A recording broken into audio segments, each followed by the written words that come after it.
Morning, everybody. Today we'll be talking about urinalysis reagent strip. So, this urinalysis reagent strip is used to check the urine and to know um, the concentration of urine, if there's any infection, if there's any blood in urine. So, we have three types. We have the Combi 2, we have Combi 9, and we have Combi 11. And the reason why they are calling them this number is because in Combi 2, it only has two parameters, which is glucose and what. So for Combi 9, it contains every other parameters except leukocytes and ascorbic acid. Ascorbic acid, which is the vitamin C, leukocytes, which is the white blood cell. While Combi 11 contain all parameters. So first of all, we'll start talking about each parameters.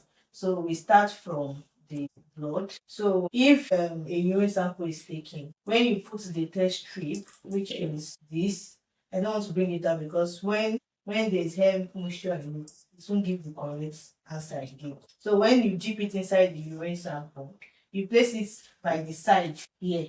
Since there's nylon on it, but if it's on the paper, you won't put it on the side. But since there's nylon on it, you place it by the side from this ascorbic acid down here. Let's use one. So when you dip it inside the urine sample, you place it this way. You place it this way first of all to check for the ascorbic acid. Then you move it downward. Because when you place it from this ascorbic acid, if you go and write it this way, you won't get the specific gravity. So when you check the ascorbic acid, you move it down like this. So for the blood sample, once you dip it in, it's either show one of the three. The blood, which is the urine, inside the urine, it's used to detect the blood if there is hematuria. What we call hematuria is blood in the urine. Or if there is hemoglobinuria, if there is hemoglobin, breakdown of hemoglobin, which we usually see in sickle cell patients or people that have kidney disease. So when there is breakdown of protein of this. So if it brings this only yellow, it will show negative. This minus under it means negative. But if there's presence of this, and the thing is, you only hold it for like 60 to 90 seconds for you to read it. That is 1 minute, 30 seconds, or 1 minute. If it's more than 1 minute, it will change. It will change color, and you won't be able to get the particular thing that you are looking for. So the calcium, it will show if calcium, that is presence of calcium. Calcium is detected in the blood.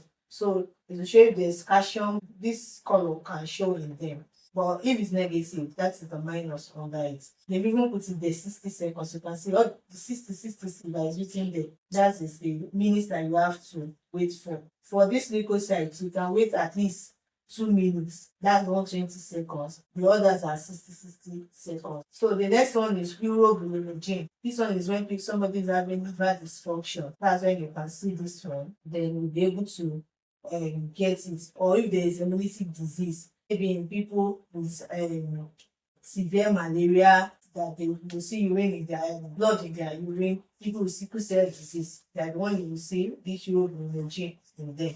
Is ketone. This one is this K, it is ketone. Usually seen in people with diabetic acidosis. People, children that have diabetes, their own diabetes is usually different from the adult one. The children is usually type 1, while adult one is usually type 2. So most things that usually happen in them is diabetes ketoacidosis. So or somebody that is dehydrated, then your mommy dada, that's when you see ketone in there. So the thing can change. So anyone you see there, you write is 1 plus, you write 1 plus. You don't need to write other parameters under it. Just the plus, that's all we need. Next one is glucose. Somebody that have diabetes, people that have BTI, you can find glucose in their urine. This one you write plus. We have protein, people that have kidney problem, people that have urinary tract infection, you can find this in them. The next one is nitrite. Nitrite, people that have bacterial infection, usually urinary tract infection. You see these nitrites in their urine. The next one is leukocytes, people that have severe infection. For this pH, the good pH is between 7.0 to 7.5. That is the neutral. That is the best one.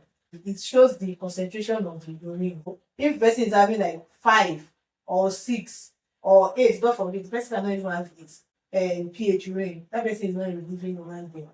That person is going. And he has to feel already. Because you can't have, or the person is a chronic alcoholic person. That means something is already wrong with the person. So the most one that is usually common is 7. If the person is like severely hydrated, you can see 6, but it's still not good. The person needs to drink water as soon as possible because it's showing that there's problem going on with the kidney. So specific gravity, this is very, very important. People hardly know that this SG is important. When this SG is showing 1.01, the good one is between 1010 to 1020. This one, but the ones that you see that is most common is this 1010 and 1015. That means the person is slightly hydrated. This 1.05, that means the person is well hydrated. But it's when the person is going below this 1.04 and 005, that means anything mommy ju. Then the embassy 100, anything dram. Here my mommy, or the fa drowning, like mommy, okay. So this one means that the person is already taking a lot of water and only that to take easy. So the good one is usually this 10.01 and 10.015. Ele omi ken very, very dehydrated, seriously dehydrated. Our baby, our baby, let's say kidney wants in issue. So I think when you see all these extreme that we use red pen to write it so that we'll be able to quickly know that something is going on. So I think we have come to the end of our discussion this morning. Thank you for listening. If you have any questions, you can come back to see me. Thank you, everybody.